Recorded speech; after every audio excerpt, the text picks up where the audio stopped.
Assalamualaikum warahmatullahi wabarakatuh. Innal hamdalillah nahmaduhu wa nasta'inuhu wa nastaghfiruh wa na'udzu billahi min shururi anfusina wa min sayyiati a'malina may yahdihillah fala mudhillalah wa may yudlil fala hadiyalah. Asyhadu an la ilaha illallah wahdahu la syarikalah wa asyhadu anna Muhammadan abduhu wa rasuluhu amma ba'd. Qala Allah Ta'ala fil Qur'anil Aziz, a'udzubillahi minasyaitonir rajim. Zalika bima qaddamat aydikum wa anna Allaha laisa bidzulami lil abid. Sadaqallah. Allahumma shalli ala Muhammad wa ala ali Muhammad kama shallaita ala Ibrahim wa barik ala Muhammad wa ala ali Muhammad kama barakta ala Ibrahim innaka Hamidum Majid. Jemaah Masjid Al-Manar yang saya hormati, alhamdulillah pada kesempatan pagi hari ini kita kembali untuk dalam sejenak mentadabur ayat-ayat Allah, yang pada kali ini kita akan membicarakan tentang masih adakah keadilan.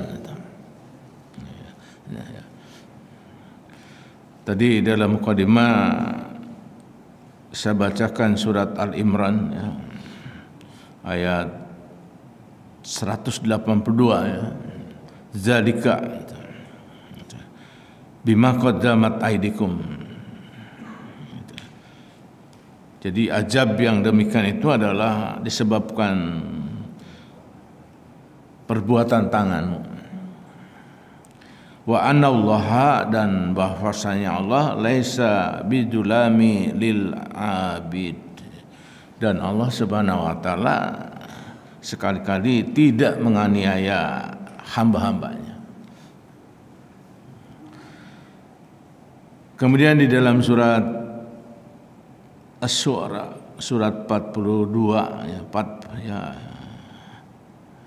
di sini juga Allah menjelaskan ya, dalam surat Al-Fussilat 41, man amila sholihan fali nafsi. Kalau ada orang berbuat baik ya, dia maka perbuatan baik itu fali nafsi, untuk dirinya.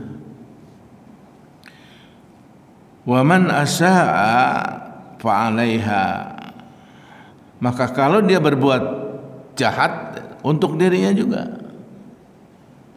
Wa ma rabbuka, dan tidaklah Rabb kamu bidzulami lil abid, dan tidaklah Allah senantiasa menganiaya hamba-hambanya. Jadi dari ayat inilah maka masih adakah keadilan, yang kalau kita anggap orang berbuat sesuatu tidak ada pembalasannya dari Allah. Keadilan adalah konsep yang sering diperdebatkan ya, dan dinilai dari berbagai untuk sudut pandang tentunya, tergantung pada konteks dan pengalaman seseorang.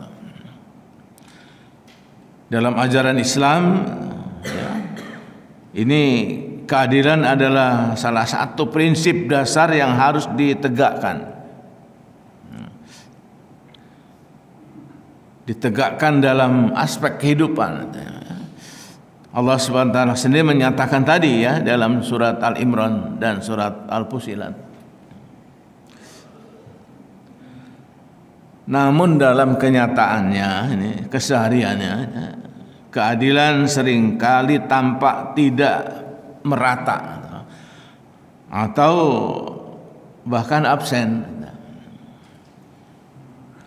Banyak faktor yang mempengaruhi persepsi keadilan, seperti sistem hukum, politik, ekonomi, dan sosial.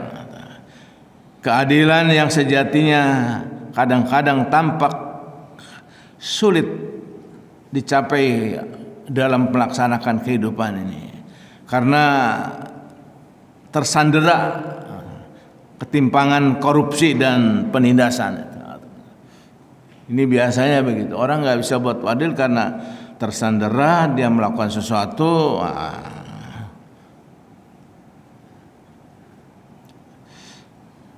Tapi meskipun demikian, keyakinan pada keadilan ilahi memberikan harapan kepada kita, ya, bahwa semua tindakan baik besar maupun kecil itu akan mendapatkan balasan. Tentunya balasan yang adil dari Allah, baik di dunia ini maupun di akhirat nanti. Oleh karena itu Islam sebetulnya sangat menyerukan atau sangat menekankan bahwa berbuat keadilan itu sesuatu yang memang diwajibkan. Ya. Ini dalam surat An-Nisa ayat 58 Allah menjelaskan, innallaha ya'murukum, sesungguhnya Allah memerintahkan kepada kamu antu'adul amanata, agar kamu menunaikan amanat ila ahliha, dan kepada ahlinya, kepada keluarganya, wa idza hakamtum, dan kalau kamu menetapkan hukum bainanas di antara manusia, antahkum, hendaklah kamu menghukum bil adl, dengan adil. Innallaha bini'ma ya'idukum bih, sesungguhnya Allah adalah memberikan pelajaran kepada kita agar kita senantiasa berbuat adil, karena Dia Allah adalah innallaha kana sami'an basira. Allah mendengar, Allah melihat. Jangan dianggap perbuatan-perbuatan yang dilakukan ini hanya kamuflase. Itu dianggap Allah enggak sami'an basira, dianggap enggak ada satu balasan dari Allah. Kadang-kadang manusia dalam kehidupan itu menganggapnya.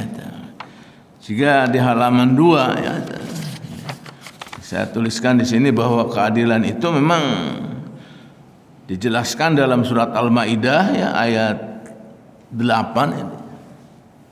Ya ayyuhalladzina amanu, hai orang-orang yang beriman, kunu,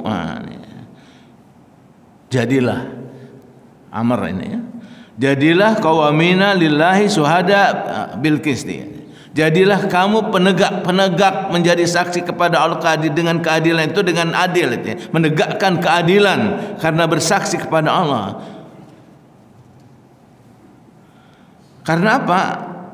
Wala yajrimannakum sana'un, jangan karena keadilan itu akan luntur karena menghadapi persoalan itu apa? Walau ala anfusikum, walaupun kamu terhadap diri kamu, sehingga kamu tidak berbuat adil itu.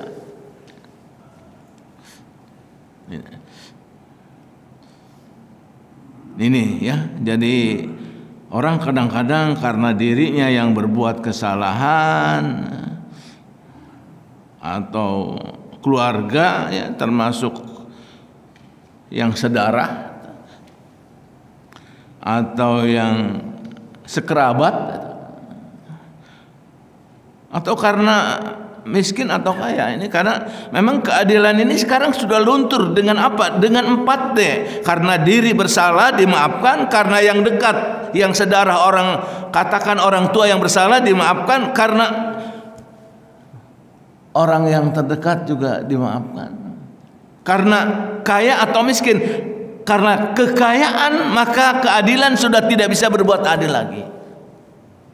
Maka hukum itu sekarang ini yang ada KUHP, karena uang habis perkara, persoalan nggak ada keadilan. Ini ya. Kemudian dalam surat An-Nahl Allah menjelaskan juga ini, innallaha ya'murukum bil adil wal ihsan. Di sini ada penekanan, sesungguhnya Allah memerintahkan kepada kamu agar kamu berbuat adil wal ihsan. Sudah adil, ihsan, baik. Bukan sekedar adil, tetapi adil yang baik.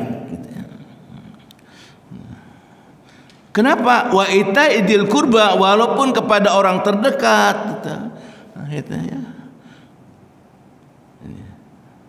Wa yanha anil fahsai wal munkar.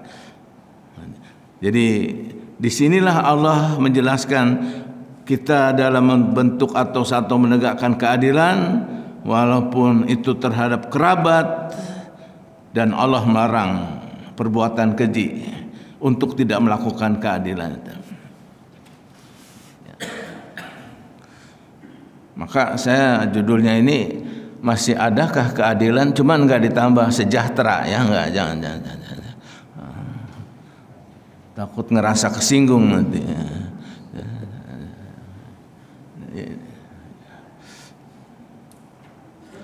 Kemudian di dalam surat Al-Hadid ayat 25 para jamaah, Allah menjelaskan laqad arsalna rusulana, dan kami telah mengutus rasul-rasul kami bil bayinat, dengan menjelaskan keterangan-keterangan, wa anzalna, dan kami telah menurunkan ma'hum kepada mereka alkitab wal mizan, dan timbangan. Untuk apa? Liyakuman nasa, agar tegak di antara manusia bil qisti, keadilan. Jadi kalau saya lihat lambang kejaksaan itu kan timbangan itu kan. Ini timbangannya udah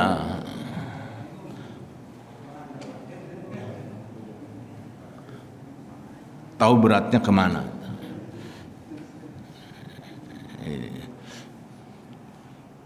Nah itu mizan itu timbangan untuk menimbang.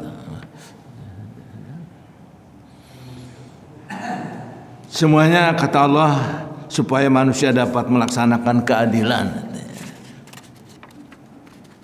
bukan paksa atau kemungkaran, ya, tapi agar kita bisa melakukan keadilan. Jadi ayat ini menunjukkan bahwa para nabi diutus pun untuk menegakkan keadilan, ya. Saya baca dalam satu hadis pun, ketika Nabi mendapatkan hal-hal yang terjadi, maka ada Nabi mengungkapkan, wa idza saraqat Fatimah, kalau Fatimah yang mencuri, aku yang akan memotong tangannya. Itulah Rasul. Keadilannya ditegakkan pada dirinya walaupun terhadap keluarganya. Kalau Fatimah yang mencuri, aku yang akan memotong tangannya. Maka keadilan ini tidak akan tegak kalau ya tadi saling memaafkan. Kemudian dalam surat Al-Mu'minun, ya, surat 23 ayat 62, memang Allah ada menjelaskan di sini, wala nukallifu nafsan illa usaha. Allah tidak membebankan kepada kamu dalam melaksanakan keadilan ini. Ya, semuanya kembali kepada waladaina kitabun yantiku bil haqq. Ya, tentunya kemampuan kita untuk melaksanakannya di mana terserah kita. Jadi Allah tidak memaksakan kepada seorang yang tidak ada kemampuannya itu harus tidak, sesuai dengan kapasitas yang ia miliki di mana. Jadi dalam ayat ini Allah menegaskan bahwa Allah tidak berlaku zalim terhadap makhluknya, dan keadilannya mencakup perlakuan yang sesuai dengan kemampuan setiap individu. Ayat ini memperkuat keyakinan bahwa keadilan adalah prinsip yang paling utama dalam kehidupan manusia, dan bahwa Allah Subhanahu wa taala selalu memerintahkan hambanya untuk menegakkan keadilan. Meskipun dalam kehidupan sehari-hari keadilan mungkin terasa sulit dicapai, keyakinan bahwa Allah Maha Adil dan Maha segalanya dalam perbuatannya akan dibalas nanti dengan adil di akhirat nanti. Dan Allah memberikan harapan kepada kita, setiap orang yang berusaha untuk hidup menegakkan keadilan yang benar itu. Nah, oleh karena itu pertanyaan yang keduanya nih Pak, ya, Masihkah manusia bersandiwara dalam menegakkan keadilan? Nah, ini. Seakan-akan perjalanan hidup ini diatur gitu, rapi gitu. Kau ngomong ini, kau ngomong ini. Apa dikira ini sandiwara-sandiwara enggak terbaca? Nah, ini. Masihkah bersandiwara dalam menegakkan keadilan? Sayangnya dalam prakteknya banyak manusia yang sering kali bersandiwara dalam menegakkan keadilan. Sandiwara di sini dapat berarti bahwa mereka berpura-pura menegakkan keadilan, tetapi pada kenyataannya mereka mungkin dipengaruhi oleh kepentingan-kepentingan pribadi, kelompok, atau tekanan eksternal. Berikutnya adalah beberapa alasan kenapa terjadi demikian.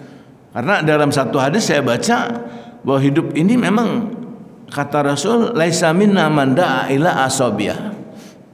Bukan kelompok kami yang menyeru kepada asabiyah, kepentingan sekte golongan.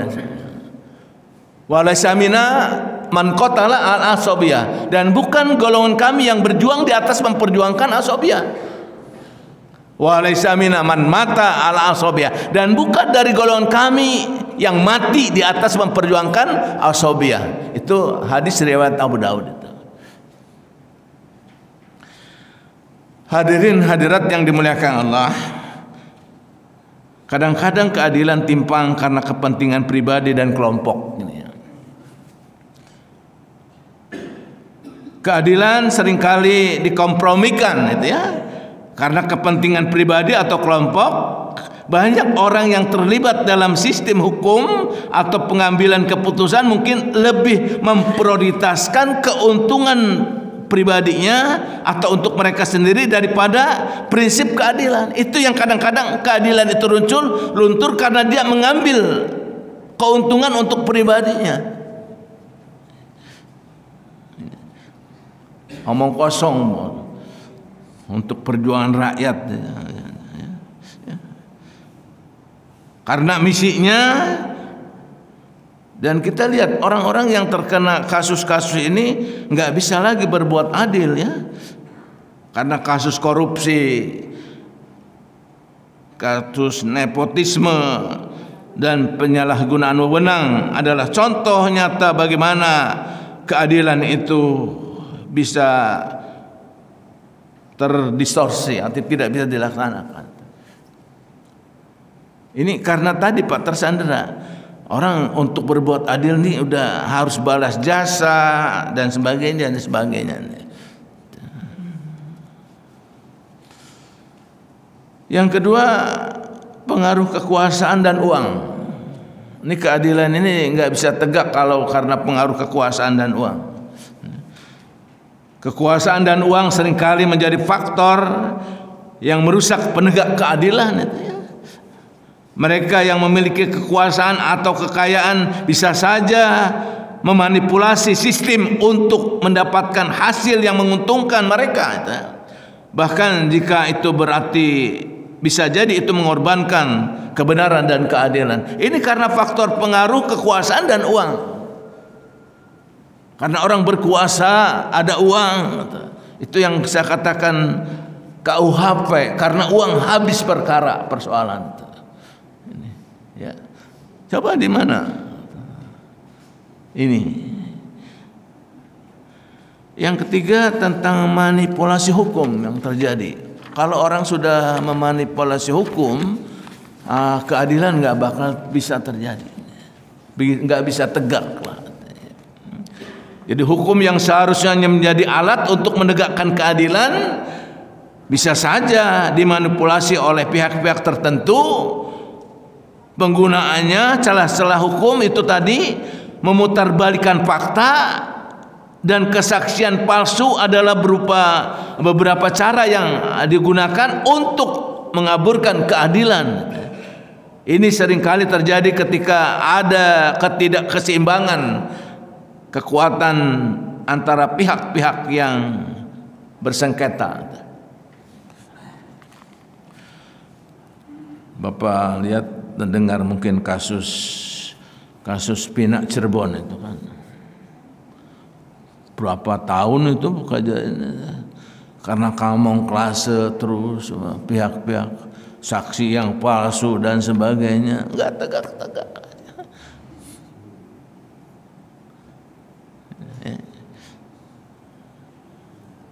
Yang keempat, kelemahan sistem. Ya. Sistem peradilan manusia tidak lagi sempurna, ada kelemahan-kelemahannya dalam penegakan hukum, ya, baik karena kurangnya sumber daya orang yang ahli di bidangnya itu, ketidaktahuan atau kesalahan manusia. Dalam banyak kasus ketidakadilan terjadi bukan karena niat jahat, tetapi karena sistem yang tidak mampu memberikan perlakuan yang adil bagi semua pihak. Itu yang kita bisa lihat. Yang kelima, moralitas yang terkikis, nggak punya akhlak, mukanya sudah muka tembok. Dia sudah tidak lagi melihat orang karena sudah terkikis moral. Ya, kalau kita lihat gimana mau bisa benar ini rakyat karena pemimpinnya yang ketua KPU aja berzina.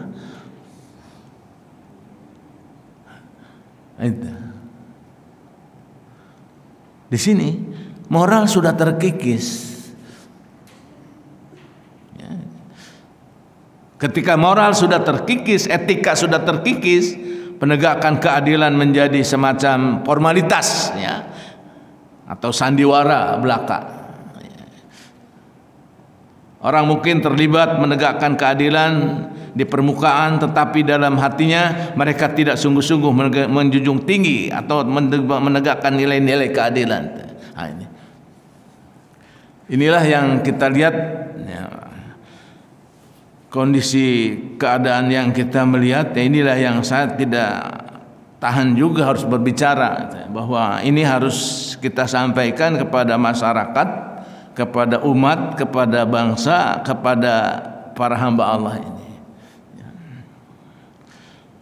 Nah, solusinya gimana? Ini yang jadi persoalan. Solusinya sebagai renungan, ya, meskipun banyak contoh sandiwara dalam penegakan keadilan, kita harus ingat bahwa setiap individu memiliki tanggung jawab, ya. Tetap kita harus istiqomah, ya. Tanggung jawab moral untuk menegakkan keadilan yang sejati dimulai dari diri kita sendiri. Maka Al-Quran mengajarkan agar keadilan ditegakkan meskipun itu bertentangan dengan kepentingan pribadi atau orang terdekat kita.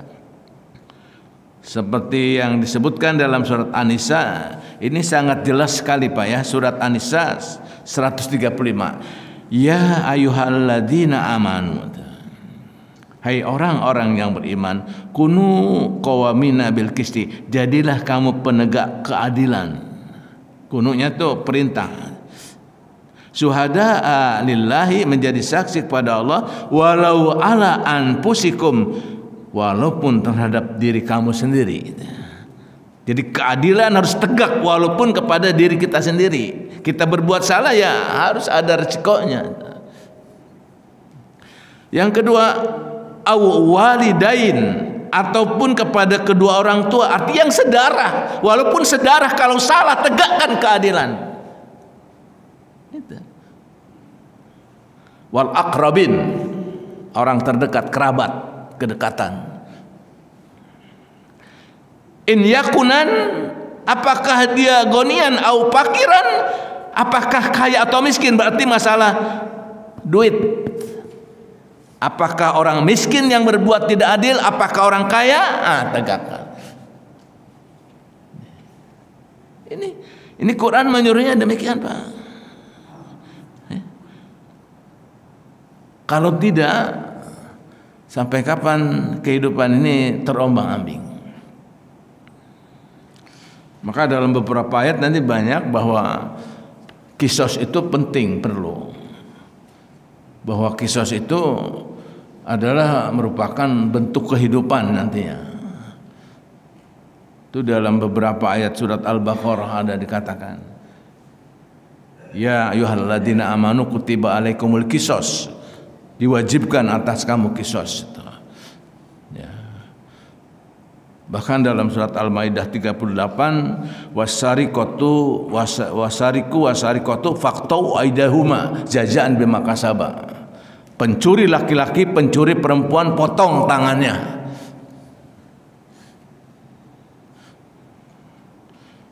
Sekarang yang ada bukan potong tangannya, potongan tahanannya yang tidak tahan ini.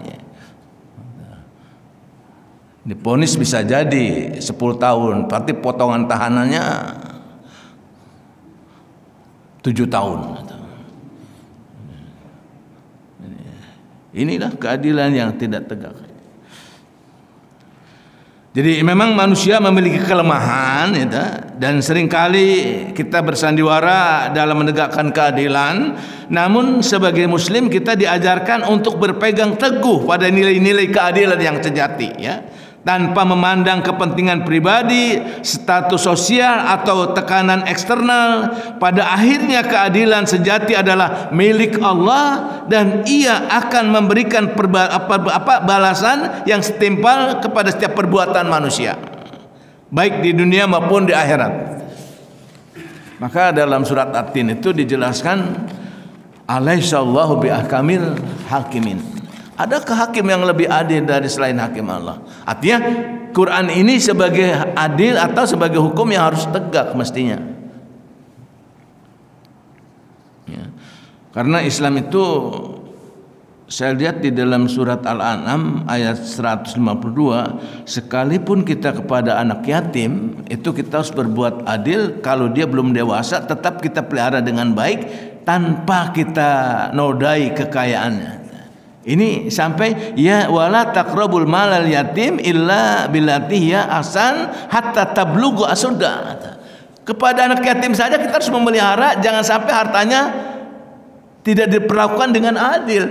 Pelihara dengan baik sampai dewasa, dia berikan haknya. Ini sampai sedemikian rupa. Yang kedua dalam surat Al-Maidah ayat 42, Samma'una lil kadhib akaluna lil suhd. Jika mereka datang kepadamu untuk meminta keputusan, maka putusanlah perkara itu di antara mereka atau berpalinglah kepada mereka. Jadi kata Allah, kalau kita melihat keadilan ini tidak tegak, ya disuruh berpaling juga. Maka jika kamu berpaling dari mereka, maka mereka tidak akan membahayakan kamu di sini. Wa in arada anhum, tidak akan. Jadi yang penting kita melakukan istiqomah dalam melaksanakan kehidupan, tidak cenderung ingin berbuat tidak adil, ya berpaling saja, jangan ikut-ikutan, ya. Karena di sini ada satu gambaran dalam Quran, Pak. Ini memang ayat ini sangat tinggi relevansinya dengan kondisi sekarang. Wa daraballahu masalan rajulaini. Allah memberikan perumpamaan dua orang laki-laki. Salah satu manusia yang satu adalah abkam, bisu.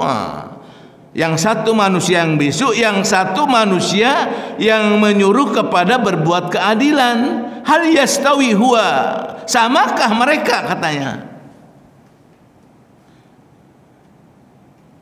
Jadi di sini digambarkan abkam, bisu, nggak bisa ngomong benar, nggak bisa ngomong benar. Ya. Tapi manusia yang mau berbuat baik, wa huwa ala siratul mustaqim, walaupun sendiri ditekan. Nah ini. Ya. Disinilah hebat Quran. Ya. Kalau orang bisu kemanapun dia, ya nggak bisu nih. Kondisi sekarang ini bisu Pak, bisu nggak bisa ngomong benar. Ibarat orang bisu. Kalau saya bilang harus ini 12 partai ini bisu, nggak bisa ngomong benar untuk kebenaran. Maka besok tuh kalau ada itu ya sudahlah, kita berpaling, nggak apa-apa, nggak bakal menyulitkan kita. Ya buat berbicara keadilan ya sama aja lah semua itu.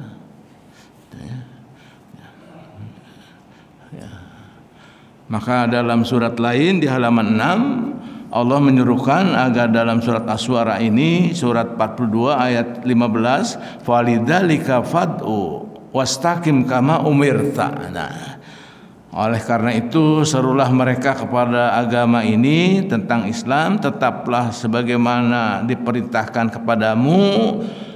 Yang penting kita wala tattabi'u ahwa'ahum, jangan mengikuti hawa nafsu mereka.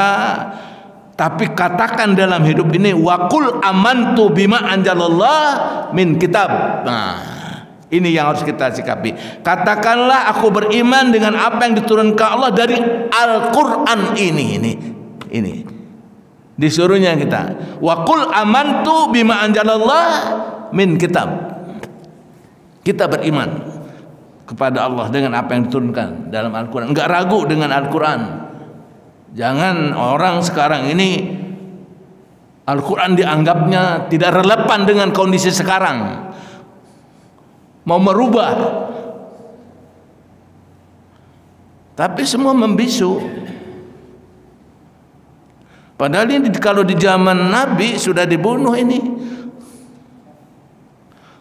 Jangan pun menghina Al-Quran, menghina sahabat saja dibunuh. Ini Al-Quran dianggap enggak relevan dengan kondisi sekarang. Tapi Allah menyuruh waqul amantu bima anjallah min kitab. Kita disuruh untuk beriman kepada yang diturunkan Allah, yaitu dari Al-Quran ini. Nah, para jamaah hadirin yang dimuliakan Allah, oleh karena itu dalam surat Al-Hujurat surat 49 ayat 9 Allah menjelaskan wa in ta'ifatani minal mu'minin iktatalu fa aslihu bainahuma. Jika ada dua golongan dari orang-orang mukmin yang berperang, maka islahkanlah di antara keduanya. Fa in bagat ihdahuma, kalau salah satunya tadi berbuat tidak baik, bugot ala ukhra, kepada yang lain, faqatilu, perangi dia yang berbuat bugot tadi. Allati tabqi hatta taqiya, sampai ya tadi dia mau kembali ila amrillah, kepada perintah Allah. Fa in fa'at faslihu, kalau sudah mereka ini ya bisa disatukan, itu islahkan bainahuma, di antara kedua, bil adli, dengan adil, wal qisti, dengan adil. Jadi antara adil, qisti ini, dia melihat kondisi ini mestinya tadi ya harus diislahkan ya. Karena di ujung ayatnya innallaha yuhibbul muqsitin, sesungguhnya Allah senang kepada orang-orang yang berbuat adil. Jadi ayat ini mengajarkan tentang pentingnya menegakkan keadilan, bahkan ketika mendamaikan perselisihan antara kaum muslim itu harus dengan adil ya. Nah, dalam surat Al-Mumtahanah surat 60 ayat 8 di halaman 7 juga Allah menjelaskan bahwa tentang keadilan ini, agar kita dalam kehidupan ini Allah menjelaskan la yanhakumullah 'anil ladina lam yuqatilunakum. Allah tidak melarang kamu untuk berbuat baik kepada orang-orang yang tidak memerangi kamu. Jadi di sini Allah menjelaskan la yanhukum. Allah enggak melarang kamu Anil ladina lam yuqatilukum, orang yang tidak memerangi kamu berbuat baik. Ya. Fiddin, dalam beragama. Disuruh orang Islam itu memang berbuat baik kepada orang yang tidak memerangi. Walam yukhrijukum, yang tidak mengusir kamu dari kampung kamu, min diyarikum tadi, boleh, enggak apa. Tapi saya ada menyitir pendapatnya Pak A.R. Fahrudin, Pak. Dalam berbuat baik memang kewajiban seorang muslim. Berbuat baiknya itu ketika masalah-masalah yang hubungannya dengan habli minas. Tapi ketika masalah akidah tidak bisa dicampurkan. Nggak bisa. Dalam menilai keadilan yang paling harus dijadikan contoh, laqad kana lakum fi rasulillahi uswatun hasanah, Nabi, jangan yang lain. Itu kalau orang yang percaya dengan Al-Quran. Nabi contoh soal yang harus dijadikan contoh keadilan. Karena saya lihat sejarah saja nih Pak ya, saya gambarkan ketika Nabi satu saat dia dipanggil makan oleh sahabatnya, kemudian datang waktu sholat, kata tuan rumah, ya Rasulullah, kita lebih baik makan atau lebih baik sholat? Ya kalau makanan sudah tersedia, makan dulu lah, makanlah. Maka ketika makan itu Nabi ada mengendus bau. Nabi melihatnya makanan yang disediain itu makanannya daging kambing, daging unta. Kemudian Nabi mengatakan dalam hadis itu, siapa di antara kamu yang makan daging unta, silahkan wudhu lagi. Nabi enggak nanya, negur orang siapa yang kentut, enggak. Itu bisa memalukan orang. Tapi Nabi cukup dengan melihat makanan yang disediakan, oh ini baunya bau daging unta. Siapa yang makan daging unta, silahkan wudhu. Yang wudhu ada 14 orang. Itulah adilnya Nabi. Adilnya Nabi. Sampai demikian. Ya banyak Nabi harus dijadikan contoh keadilannya itu dalam ketika dia akan menyembelih kurban, kemudian ia tidak menyembelih, maka istrinya itu Ummu Salamah, ya Rasulullah, gimana orang mau ikut engkau tidak berbuat. Jadi Rasul disuruhnya untuk berbuat adil, jangan sampai hanya sekedar menyuruh, sampai demikian. Nah, itulah salah satu. Jadi jangan kita cenderung kepada selain Rasul sebagai contoh dalam kehidupan atau figur. Karena apa Pak? Di dalam surat Al-An'am ayat 115 dijelaskan, wa tamat kalimat rabbika sidqan wa adlan, dan sungguh telah sempurna Al-Quran ini benar dan adil. Jadi jelas Al-Quran ini menjelaskan tentang kehidupan ini sudah benar, adil dan benar itu. La tabdila likamit, tidak ada perubahan dalam kalimat ini. Enggak ada.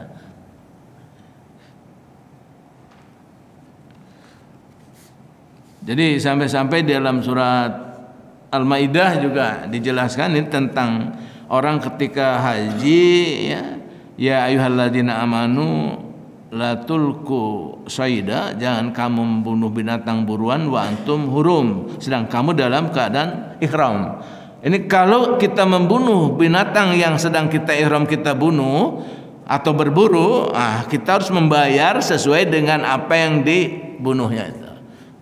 Sampai sedemikian dalam kasus-kasus yang dibatalkan tentang keadilan ini, binatang yang dilarang oleh Allah dalam kita setelah berihram itu berburu, kemudian kita berburu, itu disuruh membayarnya dengan senilai apa yang dibunuhnya itu, apa yang diambilnya itu. Begitulah Islam, tidak memihak. Jadi ayat ini mengajarkan kepada kita dalam penetapan hukum, ya, supaya kita bisa adil dalam atau denda, di mana harus yang penilaian yang adil itu ya orang-orang yang kompeten dalam hal ini. Jadi ayat-ayat ini menunjukkan bahwa keadilan adalah salah satu teladan yang harus dilakukan dalam prinsip Islam itu.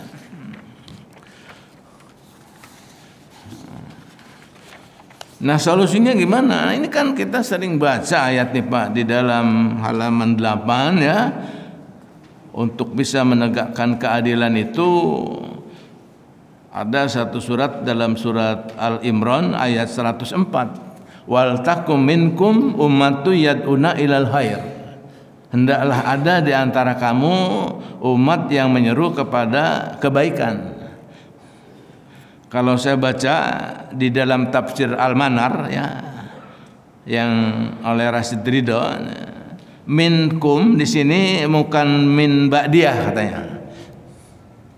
Min di sini adalah min bayaniyah.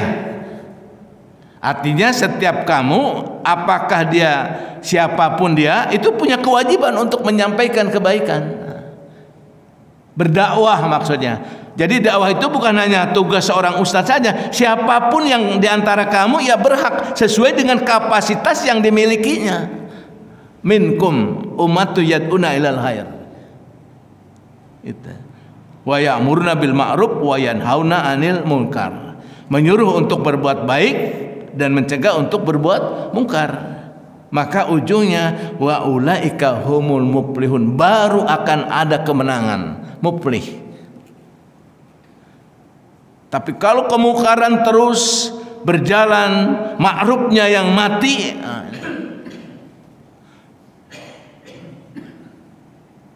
jangan salahkan Allah tadi kalau menurunkan sesuatu yang mungkin di luar jangkauan otak kita. Allah tidak mengajab hambanya, tapi yang mengajab adalah perbuatan dirinya sendiri. Nah, kemudian ada lagi beberapa hadis yang saya sampaikan di sini para jamaah ya, supaya kita dalam menegakkan keadilan sampai di mana renungannya atau gimana solusinya. Dalam satu hadis yang diriwayatkan oleh Imam Muslim, Rasulullah ada mengatakan, "Man ra'a minkum munkaran falyughayyir biyadihi." Kalau kamu melihat kemungkaran, rubah dengan tangan. Ya, kalau kita punya kekuasaan, tangan itu bisa kekuasaan.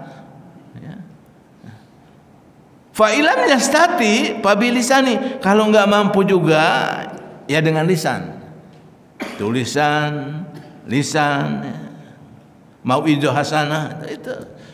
Fa'ilam yastati fabi qalbi, kalau juga dari yang dua ini tidak mampu, maka yang ketiga dengan hati. Fahuwa adapul dzalika adapul iman, itu adalah selemah-lemah iman. Jadi yang ketiga ini mungkin kita banyak berdoa, mudah-mudahan akan tegak keadilan terus. Kita mohon kepada Allah dengan berdoa, mudah-mudahan keadilan ini tegak, tidak memandang bulu. Artinya keadilan itu tidak hanya keras ke bawah, tapi tumpul ke atas. Jadi hadis ini menunjukkan bahwa seorang muslim tidak boleh diam terhadap ketidakadilan atau kemungkaran. Jika kita tidak memiliki kekuatan untuk mengubahnya secara langsung, kita tetap harus berbicara menentangnya atau setidak-tidaknya menolak dalam hati dan berdoa agar ketidakadilan tersebut dihilangkan. Itu paling tidak itu pada jamaah ya. Jadi mudah-mudahan ya ini kita umat muslim semuanya dalam menegakkan keadilan ini diperintahkan oleh Allah di halaman 9 dalam surat Al-Maidah ayat 2 agar umat Islam ini sekarang wa ta'awanu 'alal birri wa taqwa, bertolong-tolongan kamu dalam berbuat ketakwaan, wala ta'awanu 'alal ismi wal udwan, jangan bertolong-tolongan untuk berbuat pelanggaran atau dosa. Ini surat Al-Maidah ayat 2. Mudah-mudahan ya, apa yang saya sampaikan pada pagi hari ini akan menjadikan satu bahan renungan kita, ya, bahwa kita bersaksi kepada Allah, kita hanya beriman dengan bima anjaltu, apa yang telah diturunkan Allah kepada kita, dan insya Allah dengan doa kita panjatkan kepada Allah, mudah-mudahan keadilan akan tegak dan kita bisa berlaku adil dalam kehidupan secara pribadi atau keluarga pun. Mudah-mudahan apa yang saya sampaikan bisa bermanfaat untuk seluruhnya dan buat diri saya sendiri, sehingga kita semuanya mari kita menegakkan keadilan yang seadil-adilnya termasuk dalam diri kita sendiri. InsyaAllah itu akan menjadikan satu tanggung jawab kita di hadapan Allah nanti. Demikian apa yang bisa saya sampaikan, mudah-mudahan bermanfaat, dan kalau ada hilaf dan alfa itu datangnya dari Allah, dari saya, dan kebenaran hanya datang dari Allah Subhanahu wa taala. Aku qouli hadza wa astaghfirullah wa lakum. Wassalamualaikum warahmatullahi wabarakatuh.